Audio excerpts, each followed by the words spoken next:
First thing this morning, I visited with the victims who are here, and I had the opportunity to speak with the 23-year-old, got some information from her. I was also able to speak to the Consul General de Guatemala, the General Consul of Guatemala, to pass on the information. They were able to contact her mother.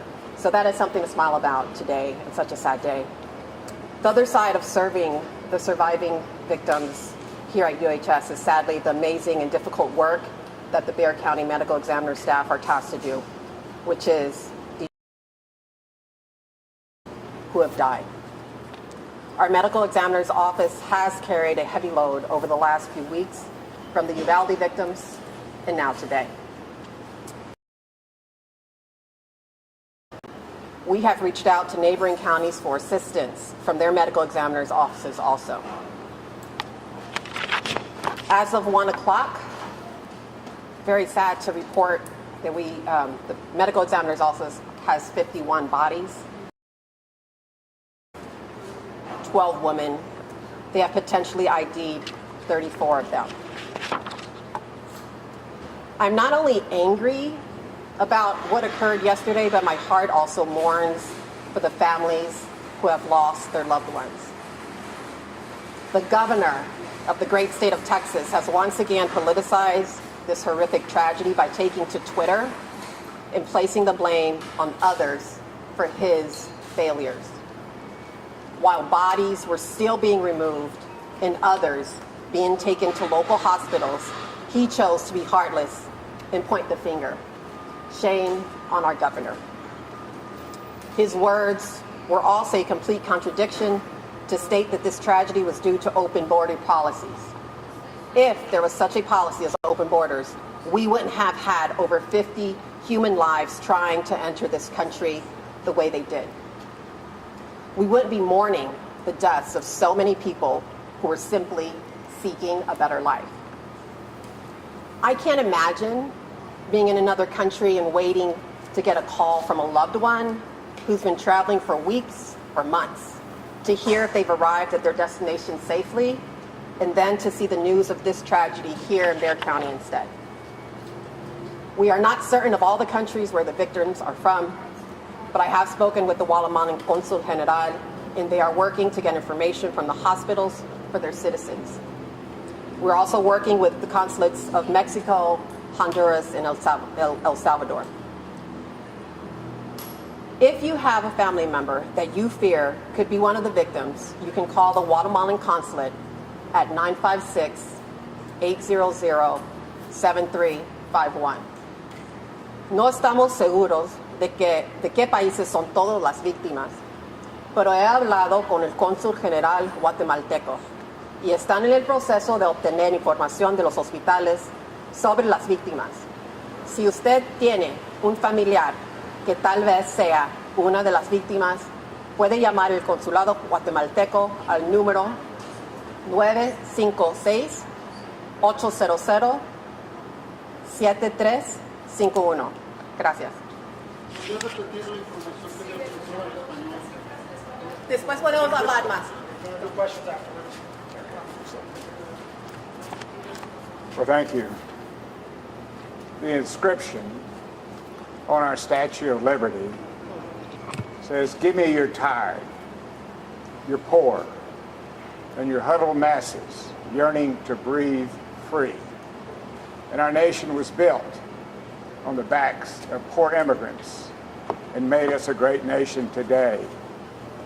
Today, we mourn for those 51 immigrants who came to us to breathe that fresh air, but instead found death in the state of Texas, suffering in a van or trailer from heat exhaustion.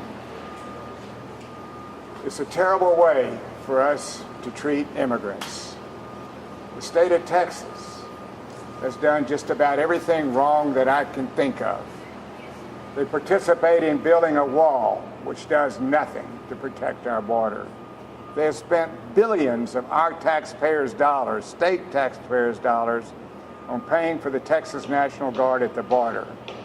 And they throw innocent people, those that just lost their lives just like them. They throw them in converted prisons down by the border.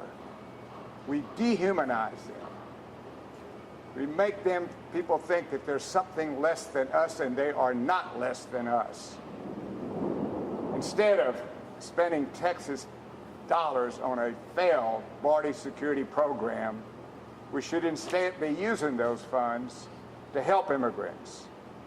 Spend those funds to catch the smugglers and the crooks that live right here in Texas that did what they did today.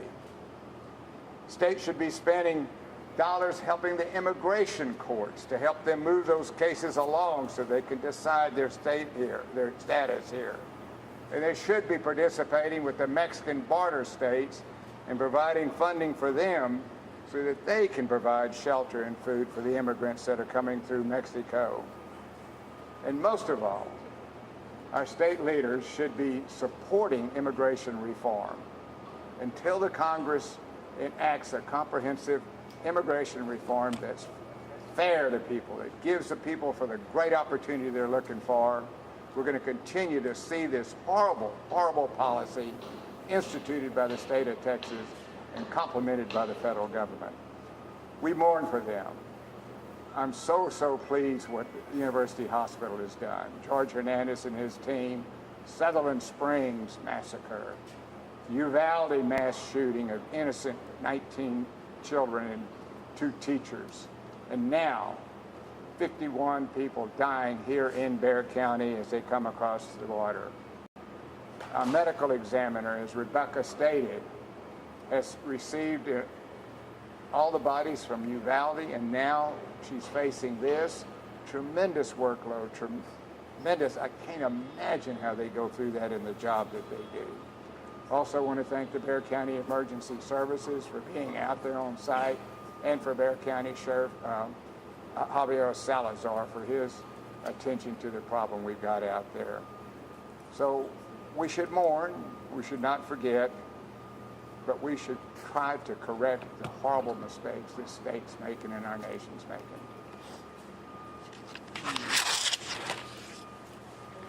Okay, we're going to take a few questions if we want to go around. We'll take questions in Spanish. So my name is Tom Pina. I'm an Assistant Public Information Officer. So we want to make sure that we get everybody in. So if you have some questions, we want to make sure that you understand we cannot talk about anything that has to do with the investigation. The investigation is handled by the Department of Homeland Security, and we most certainly want to make sure that they can talk about what they need to talk about. But if you have any questions with respect to the medical examiner's office or what the county does, then now would be a good time. Yes, sir. Again, one more time, just run through the numbers. How many bodies, how many have died now? How many are men? How many are female? And how many have been identified? There are currently 51 bodies in the custody of the medical examiner. There are 39 of them are men, 12 of them are women. Children? So that potentially some of them are under the age of 18, but we have to ask you to understand that what we have in materials there to try and identify the individuals cannot be at this time perfectly matched to the individuals, right? So that is what the medical examiner is trying to do, hence my saying these are potentially people under 18. But not, I would say in the teenage age range, not younger. I'm sorry? How many of them were like teenagers? I don't have a number. I don't have a Can number. you confirm they're all heat-related deaths? No, I cannot. 34. That is what, so the medical examiner and the medical examiner's office, their job is to determine the cause and the manner of death. And these investigations and to identify the victims. This work will take days, if not longer, because you may imagine there's 51 victims, and we want to be very diligent in this work and respectful to them. It's Alejandra Falcone with Innovation. I've been talking to family members, especially Guatemala. They're not getting any response from the consulate, and a lot of them think that their family members are here in the hospital. They speak their native language, and they're only speaking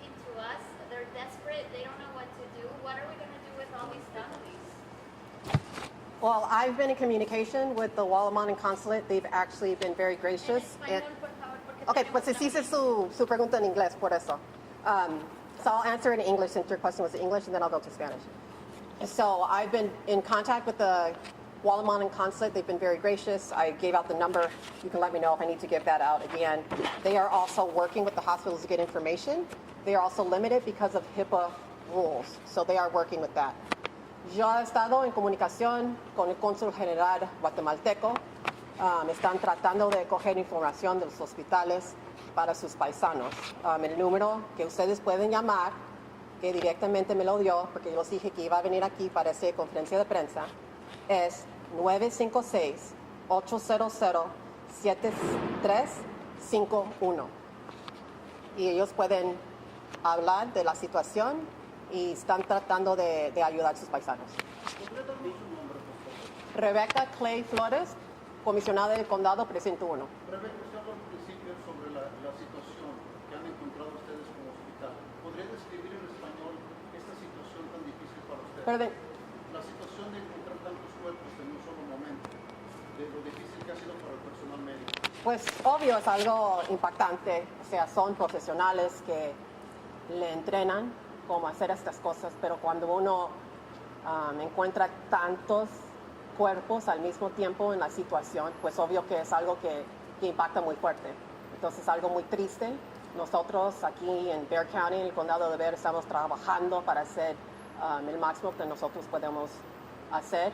Obvio que tantas personas, diferentes países, no saben toda la identificación, es algo difícil, entonces pedimos su paciencia porque todos están trabajando el máximo que pueden trabajar. Y usted dijo algo sobre el gobernador y su reacción inicial, cuando recién todavía estaban recogiendo los cuerpos, y de lo que dijo el gobernador. El gobernador siempre juega el político, aunque mucho de ese falta es, pues es su culpa, ¿no? Rebeca, más o menos cuánto tiempo para que empiecen a entregar los cuerpos y sean devueltos a sus países de origen? The question is, how long do they think they'll be able to give bodies to the families to send them back to their countries? As I tried to explain, this process will take time because the medical examiner wants to be diligent. So right now, we can only estimate, as you may imagine, 51 victims. So it'll take at least several days, if not longer than that. And then the information or their findings will have to be given to the consulates, and then the consulates will take it from there. It is very difficult, if not impossible, right now to answer your question. I understand that people are desperate to know, but at the same time, it is more complicated because these are potentially citizens from other countries and the process is more complex. How many children is it in total that are in hospital and what's their condition? Do we have any hospital? I don't have any hospital numbers. I don't know if anybody else does. But like, how many kids? Is there more of them? Yes, We have the information here at UHS. so we just have this local information, not the other hospitals. Rebeca, ¿me puede responder la pregunta en español sobre cuánto tiempo lo único que viene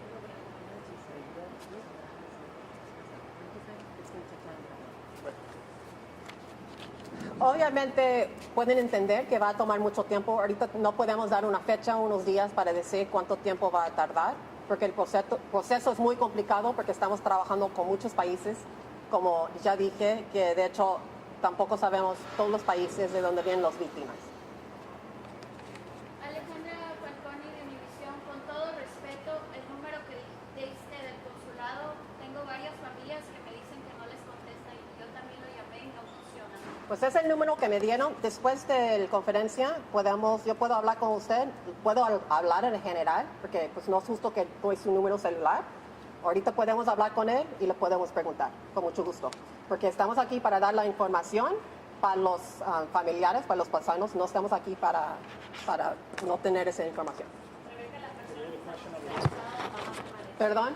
Las personas que están hospitalizadas van a permanecer y recibir todo tipo de atención indiferente de su país de origen y su estatus. Claro, claro. Do you want to speak to that? En español, por favor. Ay, usted habla español. Claro, puedo hablar de UHS y como yo dije cuando visité, están dando el excelente cuidado con los pacientes. los enfermeros son muy, muy amables. Y de hecho, vi personalmente que la señorita que tiene 23 años ya está mejor. Entonces la otra persona, pues estamos pidiendo muchas oraciones. Pero sí, they have that's excellent care. We have a question over here as well. Yeah, she was just asking about the kind of care that they're giving. I can obviously speak for UHS because it is our county hospital, and they are getting excellent care. The young woman who's 23-year-old that I visited with this morning from Guatemala, I can personally say that her condition has gotten better. She is better. She was able to speak to me, and the UHS staff is giving excellent, excellent care. I would say the teenage boy, personally, we are asking for prayers for him. How many people remain hospitalized and what is their condition? Are they in the ICU? Are they on ventilators? So we can only speak about the patients we have here at UHS. We don't have the information. As you can imagine, they went out critical care to the hospitals that had the beds. And so STRAC has organized that. And different hospitals have, yeah, you can ask STRAC. Different hospitals are privatized and different things, and there's a lot of HIPAA laws that we're trying to protect. Is there anything you're asking of state and federal leaders to prevent this happening again? Do you want to speak to that? Anything we're asking state and federal leaders? I mean, I can give you my personal opinion. People need to get registered to vote and vote for a governor of Texas who cares about people, period. That's what I think we need to do. Register and vote. Que nosotros tenemos que votar, registrar para votar. Hay muchos latinos que pueden registrar y no lo han hecho. Y yo te pregunto, ¿por qué? Tenemos tragedias como esto y luego quieren culpar a algo, quieren gritar. Pues registra y voto. Votan para políticos, para un gobernador que de veras merece ser el gobernador de este gran estado de Texas. This is a federal investigation, but do we know if the victims that are here today, some hospitalized or being treated, are they going to be saved or do they face deportation? Will they be protected at all? I don't know. That is something that federal authorities decide, and you would have to ask them.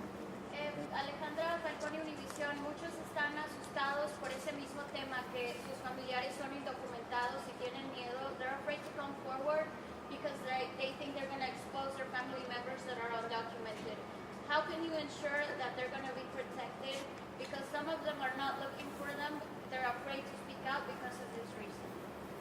That's why they need to go through the process. Yeah, so the important part there is, as Commissioner Clay Flores said earlier, they need to contact the consulates, their consulate, so that the consulate can then talk to our medical examiner's office, and then we can relay information that way. For the adolescent who is at this hospital, has any guardian been identified either among the dead or among any of the other patients? No. No. Nope, that is not the case. So he was on a company, he was traveling solo. I'm sorry, He was on We a don't have company that traveling information. solo without family members. He was unaccompanied or family solo. We don't have oh, yeah, we don't have that information available, if they were by themselves or not.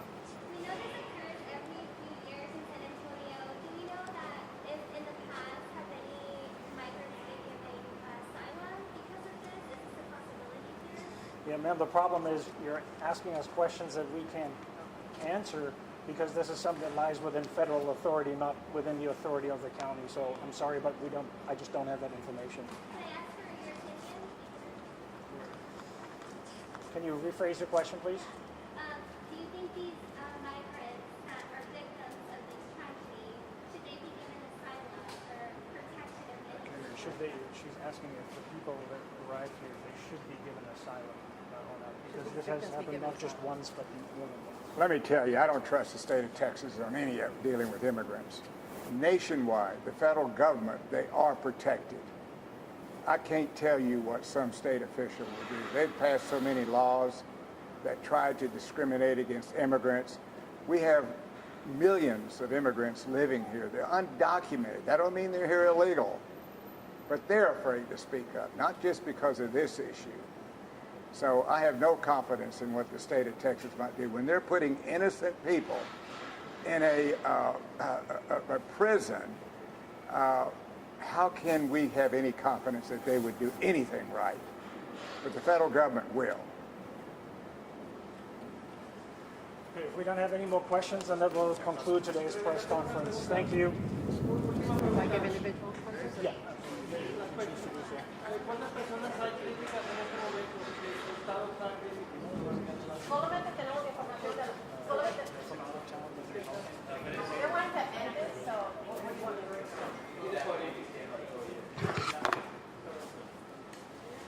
You want me to stand by podium, or how do you want to do it? You're fine. I think they want to get torn into two directions. Solamente, I'm sorry, was that in English and Spanish? I don't even remember. Haz su pregunta otra vez de cuántas personas. Mira, solamente tenemos información de aquí, del hospital, de UHS, porque este es el hospital de condado. Entonces, crítica, tenemos el adolescente, que estoy pidiendo sus oraciones para ese. Sí, la jovencita de 23 años, gracias a Dios, está mucho mejor. She's no longer critical. I spoke with her this morning. She's doing a lot better. I spoke to the Guatemalan General Consul, gave information. They were able to contact her mother. Teenage boy is still critical. We need prayers. Thank you.